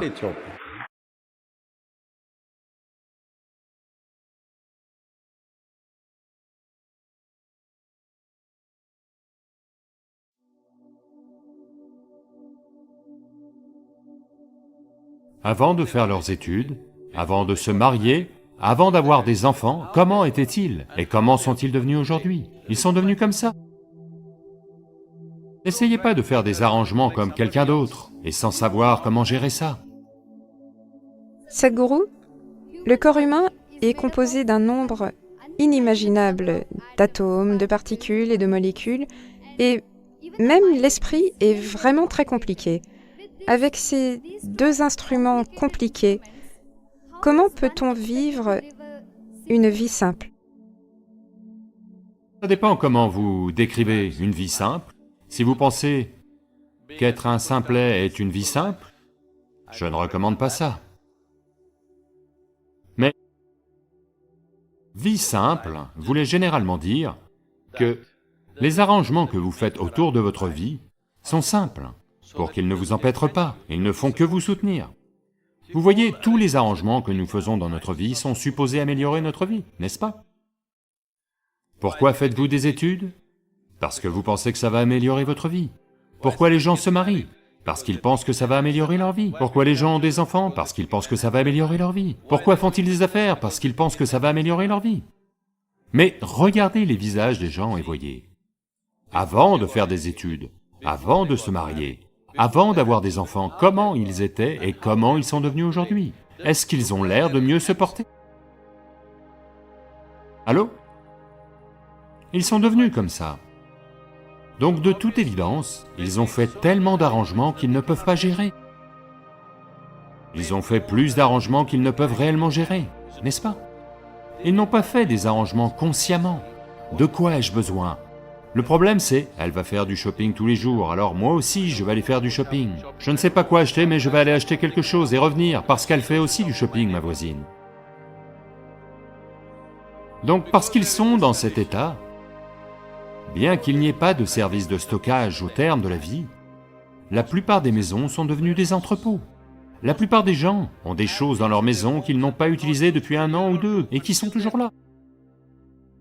Ils ne peuvent pas les donner, mais elles encombrent leur vie de telle sorte qu'ils doivent trébucher partout pour se déplacer dans leur maison, parce qu'ils n'ont pas construit cette maison, ils n'ont pas acheté ces choses, ils n'ont pas formé ces relations de façon à améliorer leur vie. Ils utilisent tout pour enchevêtrer leur vie. Donc vie simple veut dire que vous n'êtes pas empêtré, c'est très important. Vous vous portez mieux, mais vous n'êtes pas empêtré. Peu importe le genre d'arrangement que vous faites, mais faites le genre d'arrangement que vous pouvez gérer, n'est-ce pas? N'essayez pas de faire des arrangements comme quelqu'un d'autre, et sans savoir gérer ça. Pourquoi faites-vous un arrangement dont vous n'avez pas besoin? Si vous faites un arrangement dont vous n'avez pas besoin, ces arrangements vont commencer à vous empêtrer. Donc si vous...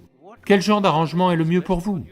Vous faites juste ça, ça c'est une vie simple. Vie simple ne veut pas dire que vous êtes un simplet, d'accord? Vous la maintenez de telle façon qu'à tout moment vous... Peu importe où vous devez aller, vous pouvez y aller, peu importe ce que vous devez faire, vous pouvez le faire. Une araignée tisse une toile pour attraper d'autres choses. Mais si vous êtes ce genre d'araignée, vous construisez une toile dans laquelle vous êtes pris. Vous êtes une araignée stupide, n'est-ce pas? Et la plupart des êtres humains sont dans cet état. Donc simplicité veut dire un arrangement sensé qui ne va pas vous empêtrer. Vous avez fait un arrangement de telle sorte que si quelque chose d'important se produit, vous alliez par ici, si quelque chose de vraiment important se produit par là, vous pouvez aller par là. Vos arrangements ne vont pas vous piéger. Ça, c'est une vie simple. C'est une vie intelligente.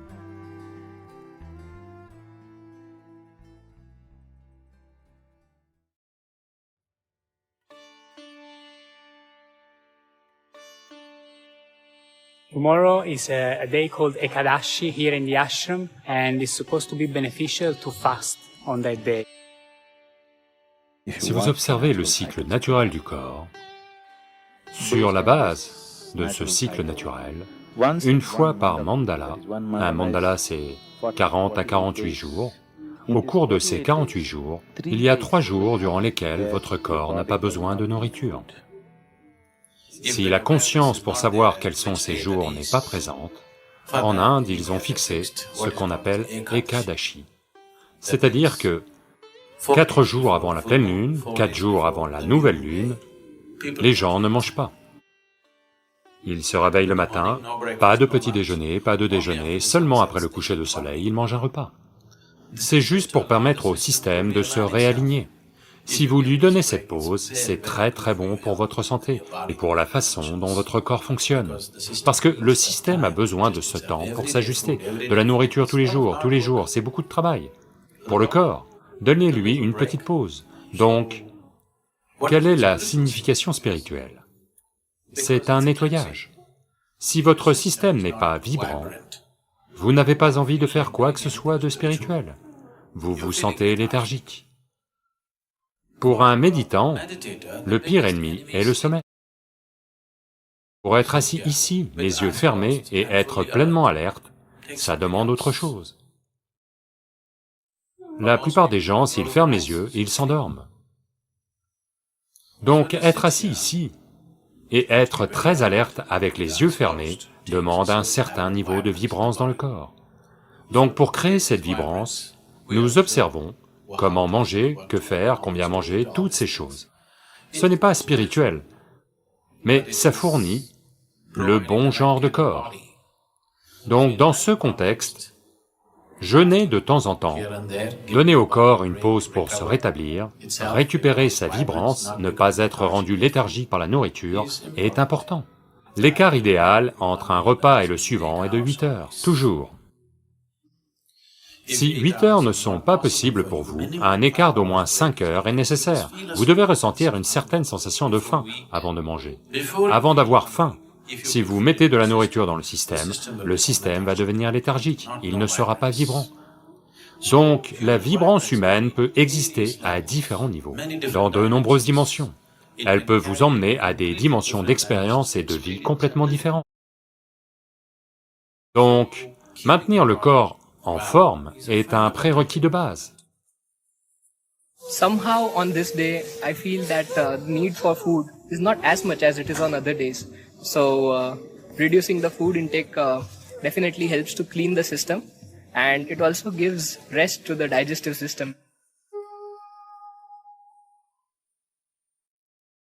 So we fast for 24 hours and break the fast in the night with a particular kind of meal which is more gentle on the system, made up of kanji, papaya, chutney, and cooked vegetables. Every morning before we do our morning practices, we have neem and turmeric with tepid light honey water. Now Sadhguru says this has a lot of medicinal benefits and is very supportive for yogic sadhana.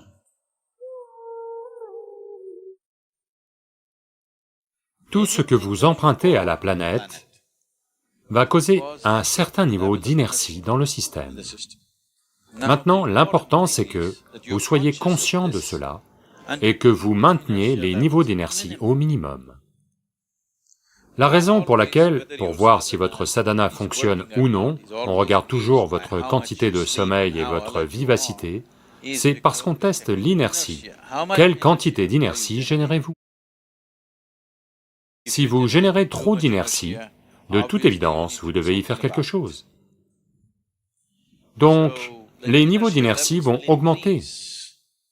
Si le corps ne permet pas à une certaine quantité d'énergie d'entrer au niveau cellulaire.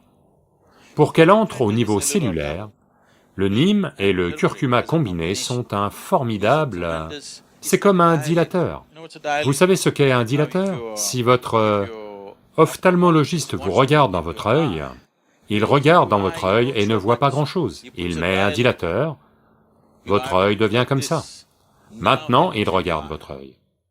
Donc c'est une sorte de dilateur pour l'énergie. Ça dilate le corps de telle manière que ça permet à l'énergie d'entrer et de remplir chaque cavité du corps. C'est important. Autrement, si vous faites beaucoup de sadhana, pas juste. Le neem et le curcuma ne sont pas tout, ce sont des aides physiques. La sadhana en elle-même le fait. Le neem et le curcuma sont de bonnes aides parce qu'ils dilatent la structure cellulaire, de telle façon qu'elle est capable d'absorber. Pendant que vous faites vos asanas, le corps va simplement crépiter avec un autre genre d'énergie. Donc consommer du neem et du curcuma avec de l'eau et du miel légèrement mélangé fait des merveilles pour nettoyer le système en dilatant le système. Quand vous faites la sadhana, une chose c'est que ça assouplit les muscles, une autre chose, c'est comme la dilatation assouplit les muscles, cette souplesse, en conséquence, devient un moyen de progressivement faire du système une possibilité plus puissante. Donc prendre soin de son alimentation et de quelques autres choses est important, aussi important que la sadhana. Être discipliné avec votre nourriture, ce que vous faites entrer dans le système, est aussi important que faire la sadhana. L'idée c'est que, si vous prenez cette combinaison neem-curcuma tôt le matin et buvez quelque chose de chaud, cela nettoie l'estomac de manière importante. S'il y a des infections mineures dans votre estomac, elles vont disparaître, et ça tue aussi les cellules cancéreuses du corps. Quand je dis cellules cancéreuses, ce n'est pas que vous deviez, vous savez, être diagnostiqué d'un cancer. Tous nos corps ont des cellules cancéreuses. Ce n'est que lorsque ce pourcentage de cellules cancéreuses dépasse un certain niveau que cela devient une maladie. Autrement, chacun de nos corps a des cellules cancéreuses, et c'est leur nombre qui détermine notre état de santé de bien des façons. Just got done with our morning practice sessions and headed for the brunch. The way that we sit in the hall is we sit cross-legged and we eat with our hands. By eating with the hands, you really create that connection with your food before it even goes into your mouth. Another aspect of how we eat in the hall is we eat in silence. It really helps you be more conscious and aware. And why this is important is because I've become more aware of how my body is while I'm eating. In situations back at home or watching TV while eating, you put your hand into the bag of chips and all of a sudden there's no more chips left. But when you eat this way, consciously, you can better feel the sensations in your body and to know when to stop. Here at the ashram, we have 2 meals a day. After introducing this diet, I've seen some changes in the way I do my practices. My sleep quota has gone down quite significantly. Sadhguru says there should be at least 8 hours gap between the first and second meal. I can definitely see that it has worked. Donc si vous espacez la nourriture entre un repas et le suivant, s'il y a un écart de 6 à 8 heures, sans manger quoi que ce soit entre les deux, la plupart de vos cellules cancéreuses vont mourir. Malgré tout, si certaines d'entre elles sont résistantes et ne s'en vont pas, c'est pour ça que 2 fois par mois, il y a Ekadashi pour vous. Maintenant, de très grandes études ont été faites et elles disent toutes la même chose. Si vous jeûnez juste pendant un certain temps, jeûner ne veut pas dire 8 jours, 15 jours, et vous tuez. Non. Simplement, vous mangez votre repas ce soir, le prochain repas n'est que demain soir. Si vous créez cet espace, la plupart des cellules cancéreuses sont neutralisées. Vont-elles toutes disparaître? Non, certaines d'entre elles savent se dissimuler. Mais elles ne pourront jamais augmenter en nombre et se regrouper en un seul endroit pour créer une maladie. It's not just about the type of food and how many times we have food, but it's also about the healing and cooling properties of the food. It changes accordingly to the weather. Everything is put together to create the right kind of balance. During the training in the afternoon, we're also taking a soup. L'après-midi, ils vont vous donner ce qu'on appelle ici koulou, et que les Anglais arrivés ici ont appelé horsegram. Donc dans l'après-midi, ils vont vous donner une soupe de kulsi. Vous buvez la soupe de kulsi, et le kulsi est, parmi les lentilles,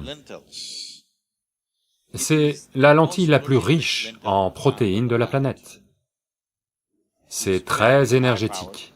Donc c'est pour ça que les chevaux de course sont nourris avec ce haricot qu'on appelle haricot de kulsi. Ça va augmenter la chaleur dans le corps. For my experience of taking this during this training, I would say that I never get sick, like fever, cold. I can better tell what my body needs. Sometimes I feel like eating more raw food. Depending on how much energy I've exerted, I'm able to tell better because I'm eating in this conscious manner. I have definitely never enjoyed eating food this much. It's definitely a different way of eating.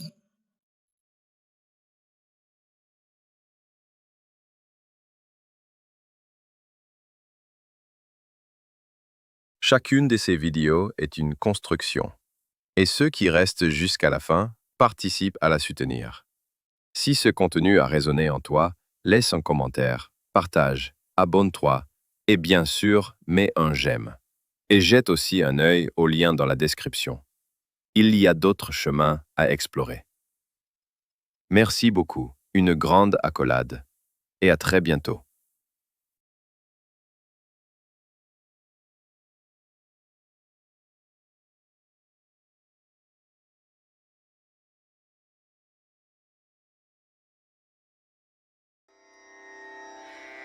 Ra